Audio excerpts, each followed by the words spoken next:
Thanks, Sid. Thank you. You're great as always. So we have 30 minutes to discuss hyperlocal interventions in the media. And I think media doesn't run alone. There will be a bit of spikes on creativity that you will see from our panel today. Photo le lo yaar, sab achhe lag rahe hain. So while as today is a big day, Maharashtra is going through a lot of turmoil. There's a lot of rain. I would really request all of you to give a round of applause for yourselves. बाहर political parties change हो रही हैं, बारिश में बहुत कुछ हो रहा है, but you managed to come here and hear all of us out. Thank you very much. A huge round of applause for all of you. So I'll just start with one small anecdote setting the base or tonality of what we are going to be discussing today. I started my career with WPP Group, very young, enthusiastic, charged up, and I was told go to a retail store and don't say anything. Just go, stand, hear what the consumer is saying to the shopkeeper and figure out how to sell better. That was my first brief in my life. Until the last brief which I got 3 days ago from a pharmaceutical brand saying, Mandy, we are launching Bombay. Tell us what to do. I said, yaar, theek hai bhai. Tell us what to do, but tu karna kya chahta hai? I want to conquer pin code 400050 and I want to be the most dominant player in that pin code. So obviously there is a huge journey from just stand at the shop, observe the shopkeeper, to the briefs going in so micro that zip code 400050 and I want to own that zip code. Life's really moved from one place to the other. So I would want from the right, Esha, I know ladies first, it'll be easier for me to coordinate if you go right to left. So 1 minute on your views on has hyperlocal really changed for you as a marketeer? Are you more challenged or are you more happy in the way media has evolved from now? And we'll start from right. I think you talked about happiness some time back, right? You yourself are a happy man, such a nice colorful shirt. I wish we knew that, there's a color code, dress code today. Sir, thoda bahut laal hum sab mein hai aaj, dekhna. So very glad to be here and very happy colors and happy seeing as we can call you today, sure. Right? I think, we were talking about it earlier, what brings you happiness? Does hyperlocal bring you happiness and what does bring you happiness? I think the short answer to that is that, what brings you happiness is business. If you are able to do business in whatever way, that's what will bring happiness to a company. And whether it's hyperlocal or say nationwide business, everything works. Companies like ours, which are like which are distributed through 69 lakh outlets across the country. We are already present everywhere. Only the last mile connectivity is there for all the consumers. We have to tell people about it. So, so communication medium wise, I think what works for us is something which is a very broadcast medium also, and something which is a very localized kind of communication, which is done through say influencers and say a very hyper local kind of advertising, which is through either wall painting or say local radio stations, etc. So a mix of everything, not specific to a pharmaceutical example which you gave, but we are there everywhere, so we have to not leave any post unattended. So from omnipresence, Krishnarao ji, your thoughts on how's hyperlocal advertising changed for you? Has it changed? Because there were ways of hyperlocal earlier as well, traditional ways. Has it really changed for you? Yeah, of course it has changed. So if you look at media, the way it has evolved, so from a time where we did not even have television to maybe one channel, Doordarshan, where a media planner's job was really very easy. Just place some advertisements in the most popular shows, and even if you were to target say kids or or even farmers for that matter.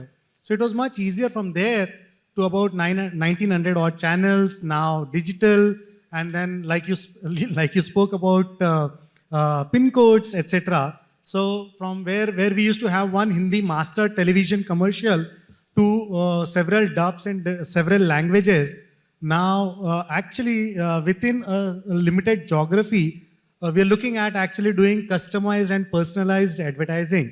So it has definitely evolved, and I think this has become the need of the hour actually, and things have been progressing quite positively in that sense. So I think from a marketer's perspective, hyperlocal evolution is really good because a marketer gets a better opportunity to connect with the exactly what his consumers want. So mostly आपको काम ज़्यादा करना पड़ रहा है ना, पहले तो एक ही टीवी सीरियल था, वहीं पे प्लेस कर दो. Absolutely. So Mukesh ji, your thoughts on how has hyperlocal really changed for you? So I think before can you hear me? Yeah.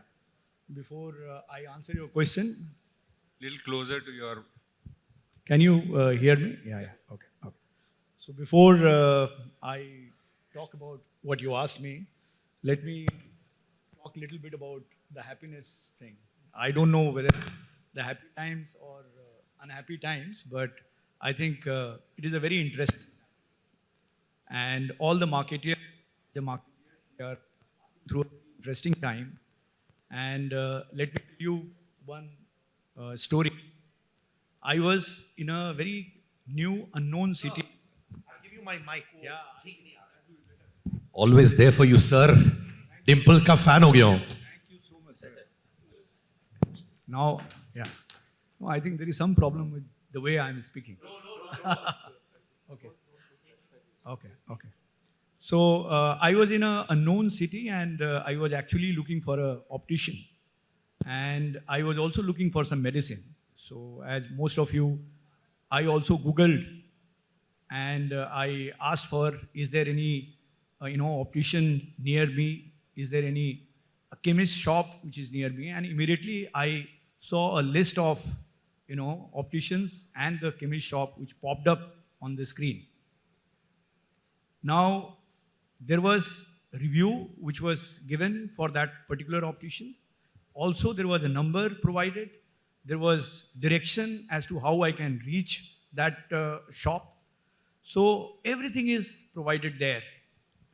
10 years or 15 years back, I can't imagine having such thing.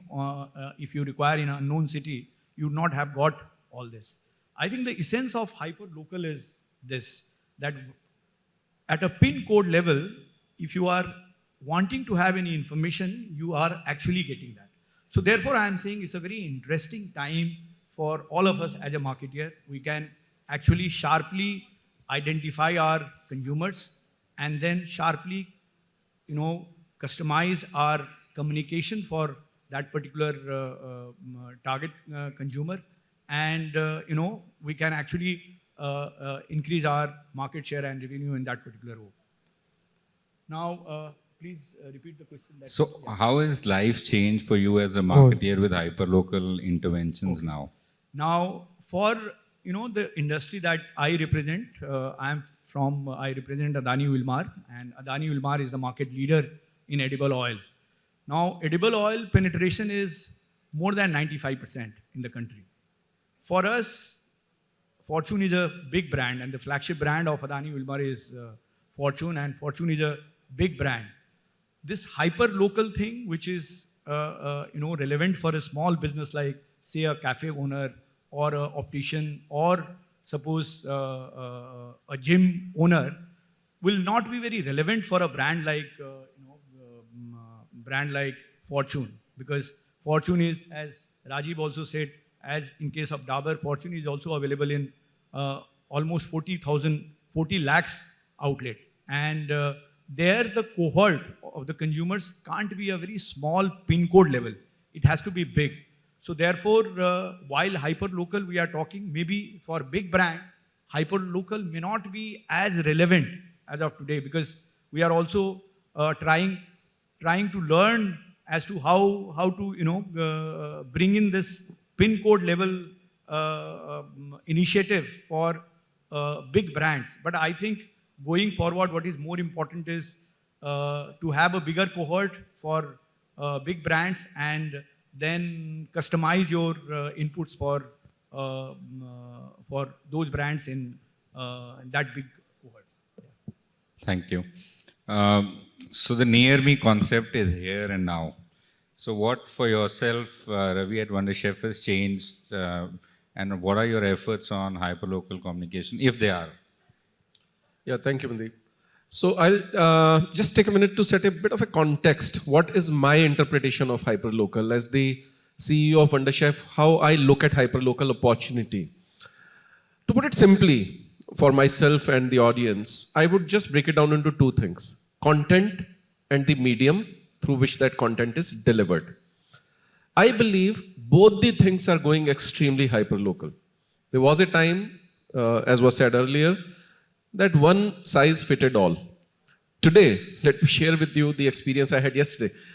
I was driving for a meeting from Thane to Nariman Point and I passed by Matoshri. Amul, everyone knows their nice doodles, hoardings. They had the same doodle in Thane and in Matoshri. Only the name of the person they were eulogizing was different. In Thane, they were eulogizing Eknath Shinde. And in Matoshri, yes, you guessed it right, they were eulogizing Uddhav Thackeray. Same content, same brand, content was hyperlocal. Similarly, the medium. Now, everyone knows hyperlocal when we think of the mobile screen, because that's what allows us all these messaging, notifications. Let me take a very counterintuitive example, hoarding. Now, hoarding we don't think is hyperlocal. But a company which has become a unicorn in 9 months was started in my backyard in Powai, Hiranandani, Zepto. They used hoardings very effectively and it was hyperlocal. Now, a hoarding of Netflix on Bombay Bandra Sea Link is not hyperlocal. It's targeting anybody and everybody. But a Zepto hoarding coupled with their mobile notifications in Powai just created fire. And in 9 months, repeating this localized success across India, repeating the same localized unit economics across India, they became a unicorn within 9 months. So this is hyperlocal for you. It need not be small, it can be huge. And the choice of the content and the medium empowers you to be hyperlocal. For our context as WonderChef, well, I am a bit different from my three predecessors because they are into FMCG. Their opportunity and challenges that they are already present everywhere they want to be. I am in durables and a relatively very young brand. So as durables, we are leveraging hyperlocals to the extreme. Why? Because a durable, people want to experience it. They want to touch and feel it. When somebody invests in a 20,000 rupee cold press juicer of WonderChef, they would rather that somebody comes and demonstrates, and that brings in the experiential medium. So we generate demand through digital medium and we fulfill it through an experiential demonstration at the customer's outlet. We have just launched a very interesting product, the dream of every household, an automatic roti maker. You just put the dry atta, you put some water, you press a button, dry atta, and it gives you hot rotis. Sounds like a dream, but check out our website. You will see I'm not joking. Now, the product is expensive, and I said, look, let's do something we have never done before. We will not sell it. We will not sell it because when a customer buys such an expensive thing, we don't want any kind of a dissonance. We will first want to show to them what it does through this hyperlocal approach. So we started with pre-booking. Not for sale, only for pre-booking. Pay 5,000, we will demonstrate to you. If you don't like the output, we will return your money. I had thought at this price point, new concept, maybe I'll get 1 or 2 trickles a day. We are getting 20 bookings a day. In last 1 month, we have gotten more than 500 orders. And we are leveraging our feet on street. Again, our feet on street is very interesting. The number of salespeople in WonderChef on our roles is only 100. But I have 75,000 women entrepreneurs working for us whom we have trained laboriously over last 10 years. And we are giving them this opportunity to fulfill these bookings and make a commission of 10,000 rupee for a sale which has already been done just for fulfilling the experience at the hyperlocal level. So I think these are incredible opportunities which are emerging for consumer durables. I'm sure even for startups in FMCG space, they are being allowed to have a voice by the biggies, thanks to hyperlocal. So as I hear most of the first four panelists saying hyperlocal always existed. It is just that now you have data to support that you're doing hyperlocal. So I move on to my next speaker, Esha.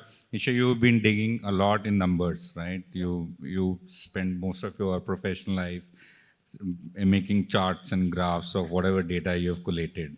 So in your opinion, from the journey which started, hyperlocal always existed, but the traditional formats which everybody used, to now you're saying that I know what handset you use. You know, I know how much time you spend on what app. I know what are your likes and dislikes. All of us are hugely exposed in our behavior. So what's the role of media now that you have so much of data on table to be able to sharpshoot? Most of my panelists so far have said it's a little difficult to, from a customization, because they're all big brands, it's a little difficult. You can't really make 500 creatives with their 500 cohorts in the country, right? Exactly. So what's your thought on the evolution of hyperlocal from traditional to data enablement? Yeah. Thank you, Mandeep, actually, for the context setting, because I think this is where the agency dreams begin on hyperlocal, this side of the, the stage, because that was a lot of brand speak on hyperlocal. And because you started with pin code, right, which is the earlier days, you used to have pin code based problems. Now, being an agency, it is like great for us. The more the brands would want to know about pin codes, it has definitely helped us in terms of putting up stands on hyperlocal.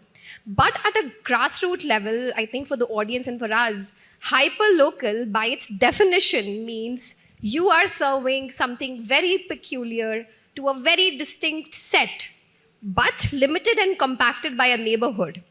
Now that itself as a line has so much of music in it for the consumers, because it is like packed with personalization, it is packed with convenience, it is dreams for the consumers, hyperlocalization as a concept. So there is no like two thoughts to it. For the brands, of course, it opens up a lot of can of worms.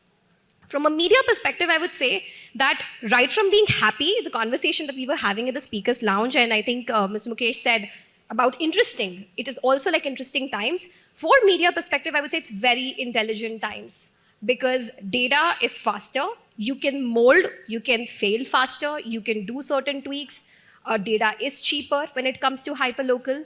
It is more targeted in terms of the kind of ways it is helping is that one, apart from personalization and convenience, which are obviously common sense attached with hyperlocal, it is also bringing in a fair bit of reciprocity in a manner, which is the efforts are very reciprocal. You invest on the consumer, you are giving them something which is so customized, they would give you something in return, which is you've made me felt so special through your media efforts. You've made me felt like, okay, I'm in Ghatkopar, you give me something around, say, Odeon Cinema in Ghatkopar, I'm happy. So thus, I think from a media perspective, also the reciprocity is much better. And given the entry barriers being low in hyperlocal, I think it's an entrepreneur's dream. It obviously is complex in measurement, and I know we'll be discussing that as we go along, but measuring and putting it all together in terms of touch points is definitely something which is a challenge at the moment. Nailing down the customer journeys, nailing down the path to purchase of what hyperlocal can essentially do, that definitely as an agency is a complex web. That is the only can of worms, but I think it has only win-win for both sides, which is agency, actually the three sides of the ecosystem: agency, the brand, and the consumer. Thank you, thanks. Navin, from the days when there was one channel, बड़ा आसान होता था ना यार, किसी दूरदर्शन पे place करना है, कहता मैं मीडिया प्लानर की तो जॉब बहुत आसान थी. So now with the evolution, and I know you lead a large team in DDB for media, how's your life changed? So, I mean, as our panelists said, that media has evolved from single-channel Doordarshan days to today it is multi-screen, multi-touch. The consumer is screen agnostic, right? What I called, I mean, let's look at the Indian demographic. 2/3 of the Indian population is less than 35 years, so it's a young population. And I call this generation who's been grown up in information explosion era, right? And they've been spoiled for choice. So I call this generation as the generation which is spoiled for choice.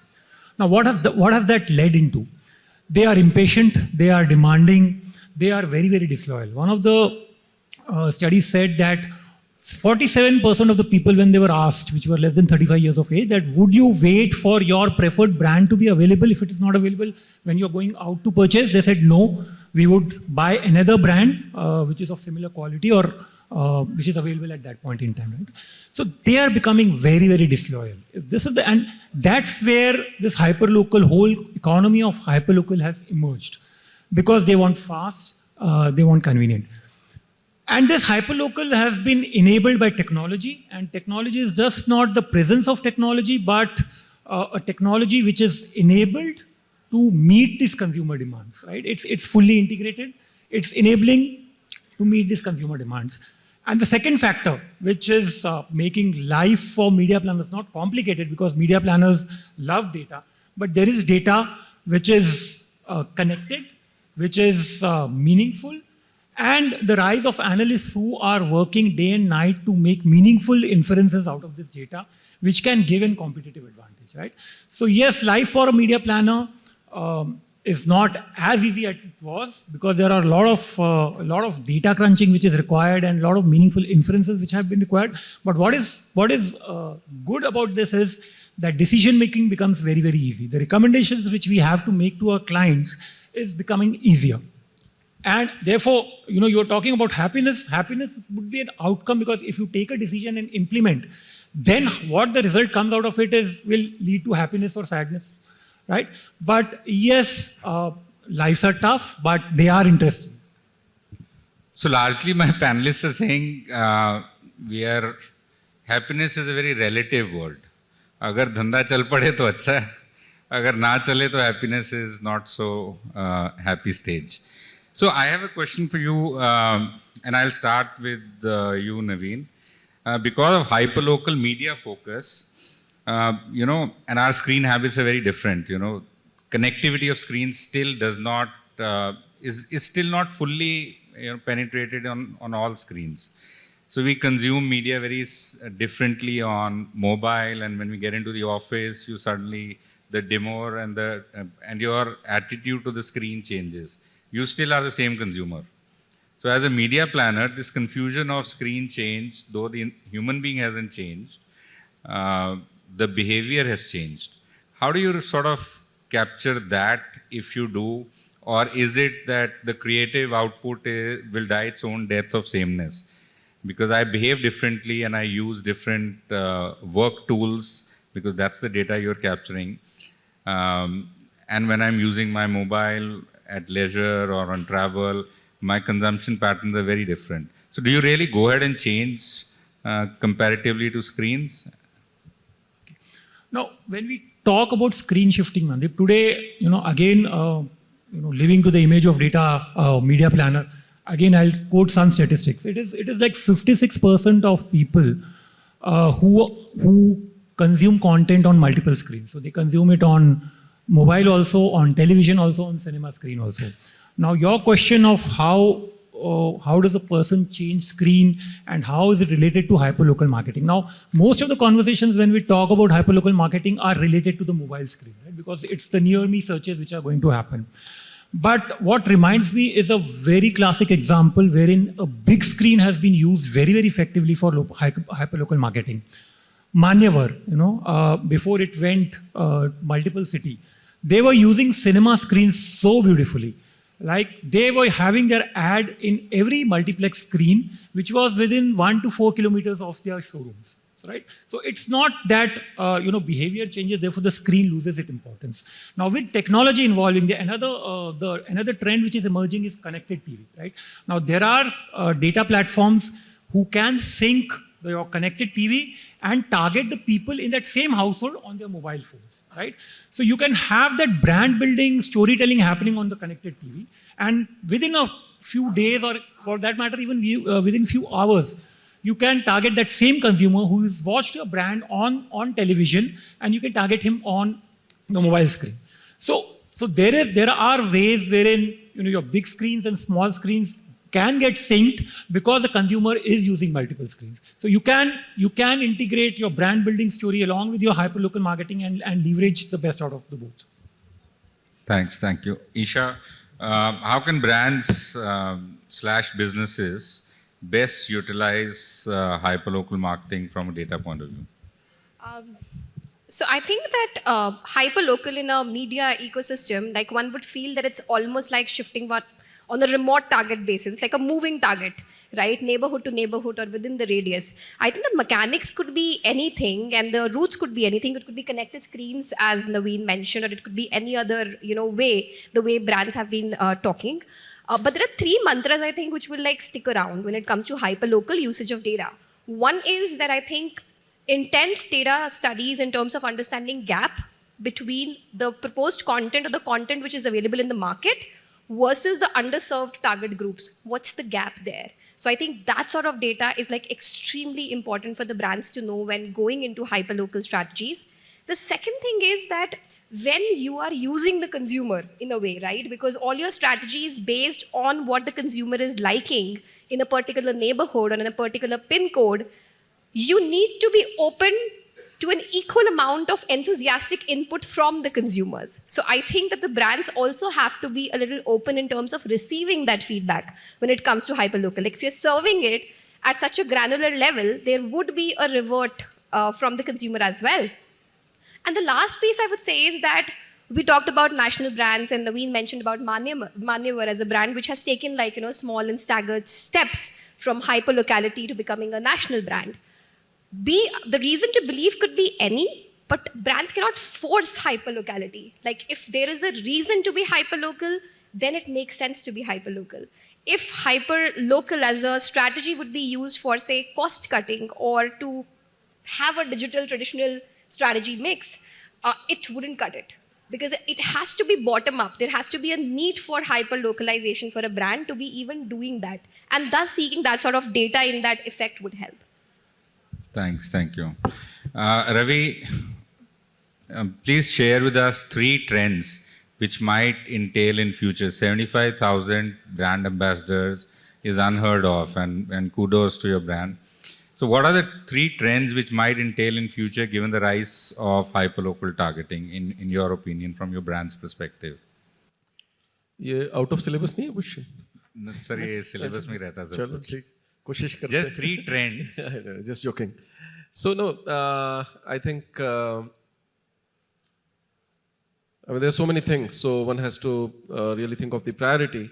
But I think one is, as I said, the O2O, as we call it, the online to offline and offline to online. This marriage has to be effectively made with the hyperlocal possibilities. Technology is available, people are available, agencies are available to activate PIN codes. And I think the brands who do it more effectively will win. I think the second trend is that while hyperlocal approach was very effectively used by startups, by D2C brands, the large brands were found a bit napping. Okay, and I'm hesitating because I know there are 3 big brands sitting next to me, और इसके बाद मेरी जाके वहाँ कंबल पिटाई होने वाली है, तो इसलिए मैं थोड़ा सा hesitate कर रहा हूँ. But now the prime example of that is cosmetics industry, right? There are innumerable companies in cosmetics. Who knew India would consume so many cosmetics? Whether it's Nykaa or Sugar or M-Caffeine or Purple or Wow or Glam or whatnot. All of them seem to have become unicorns or are in the process of becoming. And they used hyper-local content and media strategy extremely effectively. But what is happening now is, today I see large firms like Levers and PNG and Dabur using the same strategy even more effectively. Because for sure, they have bigger budgets, they have better talent, hopefully, they have better understanding of their consumer. And today, when I see my OTT, the irritating 20-seconder unskippable ads belong to these brands. They don't belong to a Nykaa and Sugar. And they are so much better done than these D2C brands ever did. So I think that is the trend, that even the biggies are now coming into hyperlocal. The third trend, well, last one, so I have to make a choice, but I think a very important trend that will emerge is partnerships. Today, every brand stands on its own. Cost of acquisition of customer is getting to be very high. The CACs, the ACOS of Google, Facebook, everything, what you may, even Amazon AMS system are just going through the roof. There were brands who managed to make a cut earlier, quickly, but today the new entrants are finding it extremely difficult. And I believe that non-competing brands have to partner with each other to gain a share of the wallet of the consumer in a particular locality. You have to work extremely hard to extract that money. If you partner, you may divide your expenses and multiply your gains. I see that happening. We have already started it. Thank you, thanks. Mukesh, straight question. There are brands and businesses who can do without hyperlocal advertising, like yourself. Do you think you can still survive even if you're not going hyperlocal? Or you would want to make 500 creatives for each? No, I think it actually depends upon how you look at hyperlocal. Now, to my mind, hyperlocal is not only about looking at the pin code level, creating a campaign at a pin code level and reaching consumer. Hyperlocal to me is, identifying a cohort of consumers who are looking for something, and you are customizing, you are creating a campaign for that particular consumer and curating it for their need, addressing their need. And so if you look at edible oil business, now every 200 kilometers you go, you will find there is a new brand. While the oil will be the same, but there will be a new brand which will be the local brand, but the market leader there. Now, a brand like Fortune, which is market leader and is a national brand, whether you go to Kanyakumari or Kashmir, you will find Fortune brand available there. But it's not true for many brands. So the task for Fortune becomes extremely difficult because you have to win in those markets where local players are addressing the need of consumers. Now, and therefore, we have to keep doing a lot of consumer research and find out what exactly is needed for the consumer in that particular geography. I'll give you one example of what we do in West Bengal. Now, West Bengal is a market where mustard oil, the Fortune Kachi Ghani, is the very high selling brand. In fact, we are the market leader there. Now, Kachi Ghani mustard oil is, during this Hilsa season. Now, what is this? Okay. So I think I'll take only 2 minutes. So the point I'm trying to tell you is, in West Bengal, for example, Hilsa fish is a delicacy there. Now, if it is cooked in mustard oil, it has a great taste. Now, to tap this opportunity, we have created a campaign around, this Hilsa fish and during this monsoon season. To me, this is what is hyper-local marketing. Now, you have created a campaign which is relevant for West Bengal consumers, and you are reaching those consumers through different media mix. Maybe you go with the TVC, you go with the digital medium. This is what is hyper-local marketing for a brand, big brand like, say, Fortune Kachi Ghani. So, and similar thing we keep doing not only in West Bengal, but other markets also. If you go to West, if you go to South market, Southern market also, we keep doing some campaign around our brands to meet the need of the local consumers. So that is what is this hyper-local initiative from big brand like us. So what I hear is that you are going hyperlocal, but बहुत थोड़ा hyperlocal. 5-6 जगह जाके अभी करके test करके अब देखते देखिए, हैं. अगर मैं एक जिम का ओनर अगर हूं कोई एक पिन कोड में, I have no option but to reach to those consumers who are actually based in that pin code, because I am not a national brand or I am not even a city brand. So therefore, I have no option but to go there. The point is, 10 years back, you didn't have any option apart from the fact that you will distribute the pamphlet or do some activity. I don't know what all one could do that time. But today, you have this opportunity wherein you can actually customize your campaign and reach to your right consumer at pin code level. So that is true for a brand which is a very local brand. But if you become a national brand, big brand, maybe this may not be true. I'll give you one more example. For example, we have a Fortune Mart. Now, Fortune Mart, we do a lot of hyper-local activities there, because if I have a Fortune Mart there in a particular pin code, I don't have to advertise or I don't have to tell the entire city that Fortune Mart is there, because this Fortune Mart is actually catering to only that pin code, or I would say around 10-15 kilometers. So there we can do this hyper-local marketing, but not for a brand like Fortune where I will go to a pin code level. That's my point of view, and I think we do it, but we do it for a bigger market. That's the difference. 50 pin code मिला के करते हैं. Pin code नहीं, थोड़ा सा बड़ा बनाना है, Sure. बड़ा ब्रांड है. पिन कोड के लेवल पे जाना थोड़ा सा मुश्किल है. That's my point of view. Thank you. Krishnarao ji, will Parle really get into hyperlocal media placements and creative as well? Last question. Yeah, definitely. I think that's the need of the hour. So like I said, media has been continuously evolving from one channel to several channels, and then alternatives like now, recently, let's say, from a time where Amitabh Bachchan would say, "Now baj gaya kya?" where people would throng and the streets would be completely silent. From that time to now, where I say, okay, I have time at 1 o'clock in the night, and I'll watch KBC at my leisure. So it's a time of video on demand. So consumer essentially has very little time. So everyone has got the same time, and now this time is getting more and more fragmented. So marketer's job is getting that much difficult, and with devices and with data. So we are seeing that there is an evolution now. Like you spoke about multiple screens. So there is a distraction. So to get a distracted consumer itself is a very, very huge challenge for a marketer, and that's the need of the hour.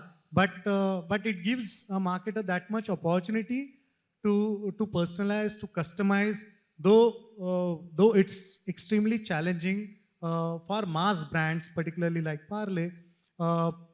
But yeah, so we are completely geared up for offering customized and personalized solutions and filling the need gaps in the consumer demand space. So last question, Rajiv. The buzzer has been ringing multiple times, and I'll blame it on Sid. He keeps on doing this. He doesn't give me the mic. So what are the 3 trends, last question, 3 trends on you think from Dabur's perspective you will change in your media plan looking at so much data being available? 3 changes in your media plan looking at so much data being available from Dabur's perspective. So before that, I know what I would say is that the biggest thing in this whole scheme of things is that what kind of insights you get, right? So looking at the insight, looking at what kind of opportunities are there in different markets, So that's the first and foremost thing for a company like ours. So say in a big categories, there are like lots of smaller options which are there in different markets, which are which become very, very important for us. So you identify those options and then you launch it in that geography, and maybe a e-commerce first kind of brand, then look at, say, a hyper-local kind of targeting and something which is available in a, say, smaller geography, and then target accordingly. And as far as trends is concerned, I think the first and foremost thing is that understanding what is needed in a market. So that becomes the first and most important trend. Then, as far as availability is concerned, that's is never a challenge for companies like a big FMCGs. It's always a problem for a smaller company which is starting from ground up, and that kind of advertising and very localized kind of thing is needed for them. For us, looking at those opportunities which did not exist for us and not losing out on those opportunities, that's the most important thing ultimately. And so that, like for example, I'll give you example of a case of honey, for example. Dabur honey is, for example, 65% market share right now in the country. And within that category, there are lots of such small subcategories which exist, which can't be targeted if you don't understand the insights, local insights, and then the launch the products that suited for that market. So that's what we do, identify these small opportunities and then make them big and then go national again with that. So hyperlocal is always starting point. It's not an end point for a big company. Something which is distributed very well. Excellent, thanks. Return on advertising spends is really becoming very important. Just to summarize what I took down, data and ability to find information is equally important. And I'm sure most of my panelists agree to this, that while as data is available, how do you collate that data and take an action against it is something that all of us will keep watching respected senior big brands to lead. The intent of growing from an SMB perspective obviously is the low-hanging fruit for SMBs going hyperlocal, because they obviously start small. And I would like to thank all of you for taking time out. I know 6 legendary brands on desk and 3 minutes each is too less, but thank you very much. A huge round of applause for my panelists. You can tweet your questions to the Brand World Summit, and I'm sure they'll reach any one of us and we'll reply. Thank you very much.